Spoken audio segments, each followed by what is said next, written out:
À la une de cette édition d'information, Coopération Cameroun Banque mondiale, la directrice générale de l'institution financière est dans nos murs. Sri Mulyani Indrawati a démarré sa visite de travail au Cameroun par une rencontre avec le ministre de l'économie, de la planification et de l'aménagement du territoire, Louis-Paul Moutazeux, qu'assistait son collègue des finances, Alamine Ousmane Mé. En santé, la communauté internationale a célébré ce 25 avril la 9e édition de la journée mondiale du paludisme. Au Cameroun, on note depuis un peu plus de 5 ans une évolution remarquable dans la lutte contre cette pandémie. Disparition de Papa Wemba, chagrin et émotion du public et des musiciens. L'icône de la chanson africaine a tiré sa révérence en Côte d'Ivoire hier 24 avril. Voilà pour les titres. Mesdames, Messieurs, bonsoir et bienvenue au journal. Coopération Cameroun Banque mondiale, la directrice générale de l'institution financière est dans nos murs. Arrivée au Cameroun dimanche 24 avril 2016, c'est par une rencontre avec le ministre de l'économie, de la planification et de l'aménagement du territoire, Louis-Paul Moutazeux, qu'assistait son collègue des finances Alamine Ousmane Mé, que Sri Mulyani Indrawati a démarré sa visite de travail au Cameroun. Il est question de renforcer le partenariat entre le Cameroun et le groupe de la Banque mondiale, discuter des priorités du gouvernement, promouvoir une croissance inclusive, améliorer l'environnement des affaires et accompagner le pays dans sa lutte contre la pauvreté et la mise en œuvre de ces réformes structurelles. Ce sont là quelques-unes des déclinaisons de l'agenda de la visite de travail qu'effectue au Cameroun la directrice générale de la Banque mondiale. Tout autre chose à présent, hôpital général de Yaoundé, la grande métamorphose avec ses conséquences après la phase de la conception ou alors des études. Le ministre de la Santé publique y est descendu ce 25 avril 2016 pour faire l'état des lieux des travaux de réhabilitation de certaines infrastructures, notamment le bloc de conditionnement de l'air qui est le moteur des blocs opératoires. En raison des dits travaux, l'hôpital connaîtra alors la fermeture temporaire de certains de ses services. Écoutons à présent le ministre de la Santé publique, André Mamafouda, est au micro de CAM News 24. Du fait que nous donnons à partir d'aujourd'hui la visibilité sur le plan d'urgence triennal, volet sanitaire. En effet, depuis l'année dernière, nous avons lancé les deux grandes composantes. La première grande composante qui est la réhabilitation des infrastructures et le relèvement des plateaux techniques. Il fallait qu'on puisse faire d'abord l'état de lieu, à savoir reconstituer tous les plans, visiter chaque pièce pour avoir exactement le niveau de dégradation. Ensemble, nous mettre d'accord sur ce qui devait être fait pour qu'aujourd'hui, nous nous trouvions donc dans la phase effective où les travaux ont démarré. Toutes ces informations seront donc développées dans nos prochaines éditions. La communauté internationale a célébré ce 25 avril la 9e édition de la Journée mondiale du paludisme sous le thème « En finir définitivement avec le paludisme ». Au Cameroun, on note depuis un peu plus de 5 ans une évolution remarquable dans la lutte contre cette pandémie avec des efforts conjoints du ministère de la Santé publique, quelques acteurs de la société civile et certaines associations. Justice Totoum nous en parle. Le recensement des populations, la distribution des moustiquaires imprégnés à longue durée d'action, la réduction des coûts de traitement sont là quelques stratégies mises en œuvre pour la lutte contre le paludisme au Cameroun. Une pandémie indexée comme étant la première cause de mortalité en Afrique subsaharienne par l'Organisation mondiale de la santé et le ministre André Mamafouda. Il ressort d'après les chiffres que près de 2 millions de cas de paludisme sont enregistrés au Cameroun chaque année. Y allant, cette maladie est à l'origine de 30% de consultations dans les formations sanitaires, 46% des hospitalisations et 43% de consultations chez les enfants de moins de 5 ans. Et si le taux de mortalité est passé de 43% en 2008 à 22% en 2014, la stratégie de lutte continue cependant. Une stratégie dans laquelle entrent justement plusieurs vagues de distribution de Milda qui apparemment semble être actuellement le principal moyen de prévention.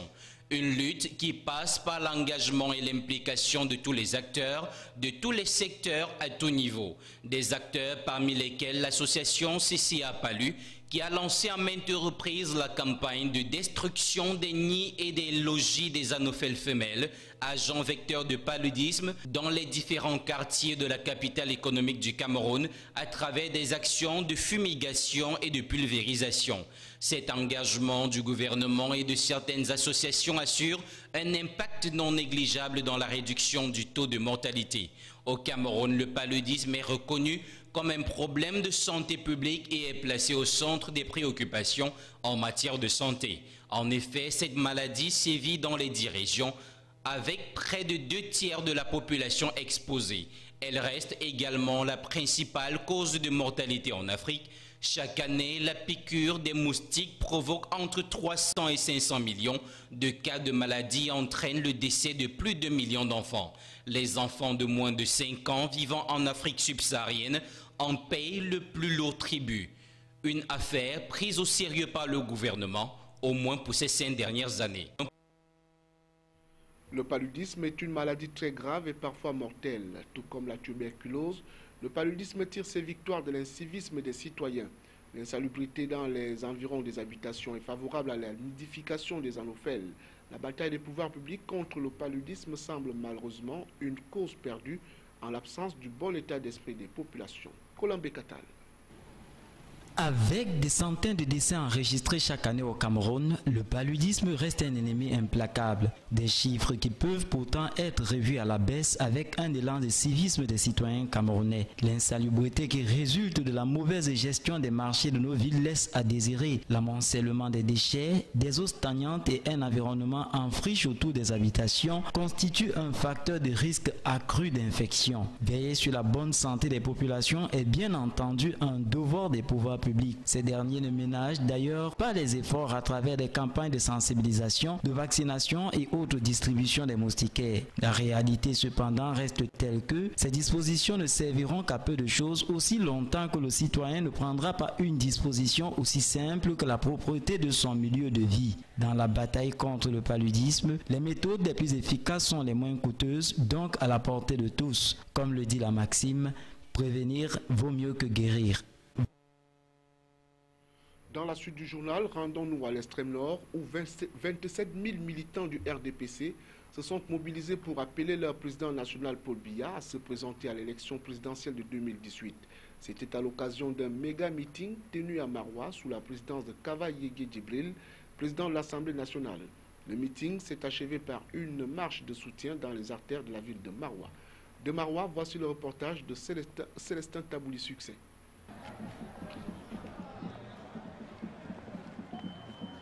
Jamais dans l'histoire, une manifestation politique n'a drainé autant de monde comme ce fut le cas de ce méga meeting d'appel à la candidature du chef de l'État, président national du RDPC aux prochaines échéances électorales. L'extrême nord, baptisé politiquement la fille aînée du renouveau, a réussi le pari de mobiliser plus de 27 000 militants du parti au pouvoir venus des 47 sessions que compte la région pour appeler leur président national Paul Biya à se porter candidat à l'élection présidentielle, que celle-ci soit anticipée ou non. La grande messe politique de Maroua au relent de campagne électorale d'une saveur politique particulière a connu la présence d'une dizaine de ministres originaires de la région, des anciens ministres, des directeurs généraux, des présidents des partis d'opposition alliés, des chefs traditionnels, militants et militantes du parti du Flambeau Ardent. Tous se sont réunis autour du président de l'Assemblée nationale, membre du bureau politique du RDPC pour appeler leur poulain, leur candidat naturel, Paul Biya, à se représenter une fois de plus à l'élection présidentielle. Des différents orateurs qui se sont succédés à la tribune, on pouvait alors entendre qu'il n'y a pas meilleur choix que Paul Biya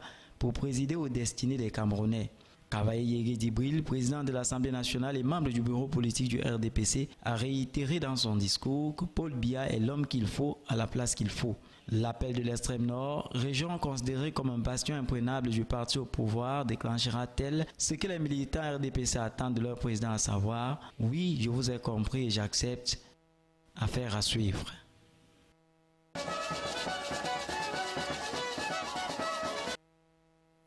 Autre chose à présent, incendie au marché Moncam de Ndokoti. Les flammes consument une dizaine de boutiques. Le feu est survenu dans la matinée du 23 avril dernier.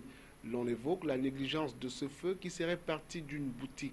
48 heures après le drame, les responsables de cet espace commercial n'ont fait aucune révélation. Toute chose qui met les commerçants dans un état pitoyable. Plus de détails dans ce reportage de Renaud Inang et Josué Ngonga. Voici désormais l'image que présente l'angle du marché Moncam de Ndokoti après l'incendie du 23 avril dernier qui a causé d'importants dégâts matériels. Le bilan du drame fait état d'une dizaine de boutiques consumées par les flammes. Et c'est toute proportion gardée que l'on essaye de situer l'origine de cet incendie qui n'a duré qu'une trentaine de minutes. Il y a une flamme qui a commencé à sortir au-dessus d'une boutique et cela a été signalé aux propriétaires de la boutique. Mais malheureusement, les gens n'ont pas tenu en compte du fait que les flammes allaient s'embraser très rapidement. Les commerçants consternés par la situation évoquent au micro l'absence d'extincteurs dans les couloirs du marché, mais aussi celle d'une équipe chargée d'intervenir à de pareilles circonstances. S'agissant de la hiérarchie, les propriétaires de boutiques affirment n'avoir aucune idée pour ce qui est des mesures prises par celle-ci. Une source révèle que la responsable du marché aurait effectué une visite sur le site aux premières heures de la matinée. Rendu à son bureau pour en savoir plus, l'équipe de reportage de CamNews 24 a été boudée à la réception. Au moment où nous quittions les lieux, aucune réaction des responsables n'avait encore été enregistrée. Les commerçants, quant à eux, attendent impatiemment le sort qui leur est réservé. Une note de condoléances dans ce journal. Le couple présidentiel dépêche le gouverneur pour transmettre ses condoléances et à la famille de l'enfant tué par le convoi de l'ambassadrice américaine auprès de l'ONU. Diawa Bakari s'est rendu à Mokon où il a transmis à la famille du défunt le message du chef de l'État. Le reportage de Célestin Tabouli et Renaud Inang. Lundi 18 avril 2016, la représentante des États-Unis auprès de l'ONU, Samantha Power, a effectué une visite dans la région de l'extrême nord. Pendant que le convoi se rendait à Mokolo, le véhicule qui transportait la diplomate américaine a percuté un jeune garçon de 7 ans qui a trouvé la mort sur place. Le jeune homme du nom de Biroué Toussaint, qui essayait de traverser la route, a été tué dans le village de Mokom, à 22 km de Mokolo. À la suite de ce drame, le couple présidentiel a dépêché le gouverneur de la région de l'extrême nord pour présenter à la famille éprouvée ses condoléances. Midi Awabakari, accompagné de son état-major, s'est rendu dans la localité de Mokom où il a rencontré les deux parents du défunt. Il leur a transmis le message de condoléances du couple présidentiel et le message de réconfort face à cette douloureuse épreuve. Les parents du défunt ont apprécié l'acte de compassion du couple présidentiel. Grandement le chef de l'État, parce qu'il a pensé à moi. Moi, un simple citoyen, rien, mais vraiment par l'acte qu'il vient de poser, c'est tellement significatif, c'est très grand comme geste. Ça me réconforte beaucoup dans cet événement. Soulignons que le jour même de l'incident, la diplomate Samantha Power, avant de quitter le Cameroun, s'était rendue auprès de la famille du défunt à Mokon pour présenter ses sincères condoléances. Nécrologie encore. Papa Wemba est mort en terre africaine hier dimanche 24 avril. En Côte d'Ivoire, lui qui avait porté haut sur toutes les latitudes les musiques de son continent natal. Papa Wemba était une véritable star, une icône dans son pays, la République démocratique du Congo, mais aussi dans toute l'Afrique, aimé du public et de ses pairs musiciens. C'est avec une bonne dose de courage que nous fredonnons ce soir et sous fond d'évocation les belles compositions tirées de l'immense répertoire de Papa Wemba.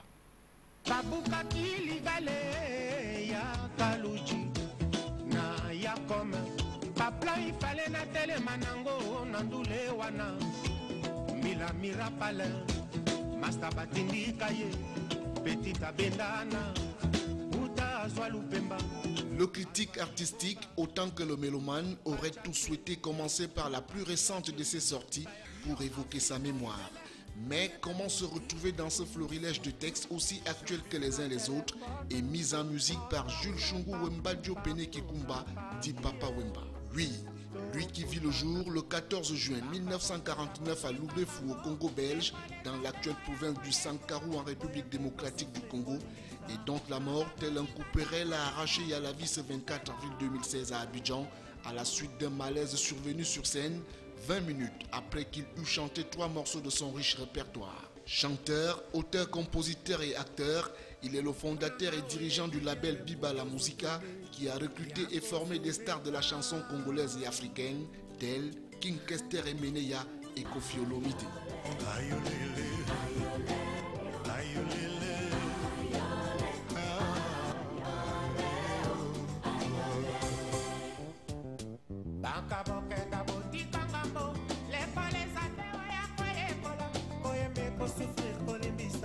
Avec près de 50 ans de carrière, il est considéré comme l'une des légendes de la chanson congolaise et africaine. S'il n'est pas le créateur de la rumba congolaise, il en est un pilier et l'un des artistes qui propulsa ce genre musical à l'échelle internationale. La rumba reste sa référence malgré les autres styles abordés comme le rock, le ndombolo et la world music entre autres. En 1969, il est le cofondateur de Zaïko Langa Langa avec Josat Nyoka Longo et Voloko, Pepe Feli et Andy Bimi Ombale. Il quittera le groupe en 1974 pour fonder Isifi Lokole, puis Yoka Lokole avec entre autres Mavuela Mbuta Machakado et finalement fondé Biba la Musique en 1977. À la fin des années 70, il crée le mouvement de la SA. On doit notamment à Papa Wemba et ses 47 ans de carrière musicale, les titres Anna Lengo, Maria Valencia ou encore Yolele, symbole de la world music des années 90 et surtout Kao Koko Korobo.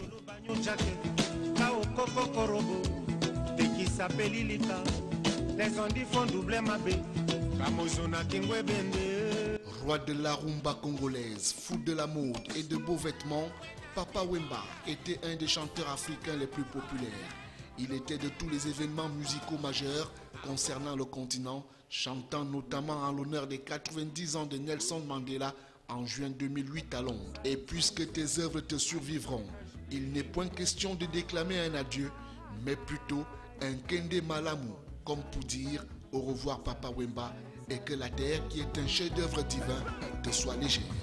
Bruxelles, référence à Sagui Charoufara, ambiance à gogo, tout le monde saï, saï, saï, saï, saï, saï, on dirait bonne année.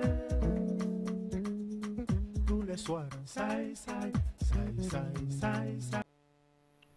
Parlons à présent d'infrastructures sportives. Le nouveau stade de Bafoussam sortira officiellement de terre ce 30 avril. La date de sa réception a été rendue publique par le patron des sports récemment.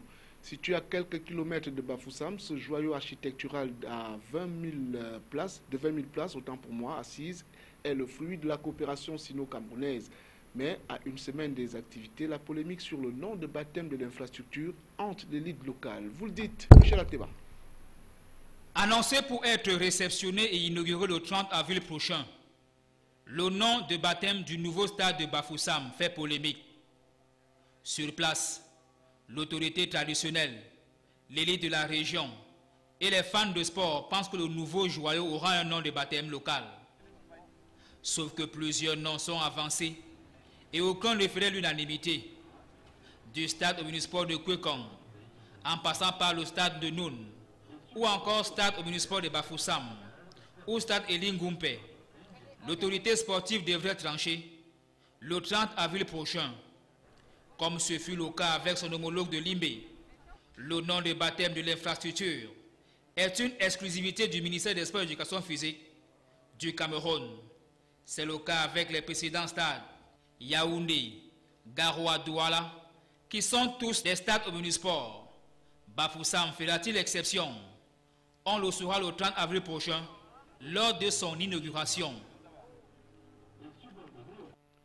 Fin du journal et merci de l'avoir regardé. Nos programmes se poursuivent. Bien le bonsoir.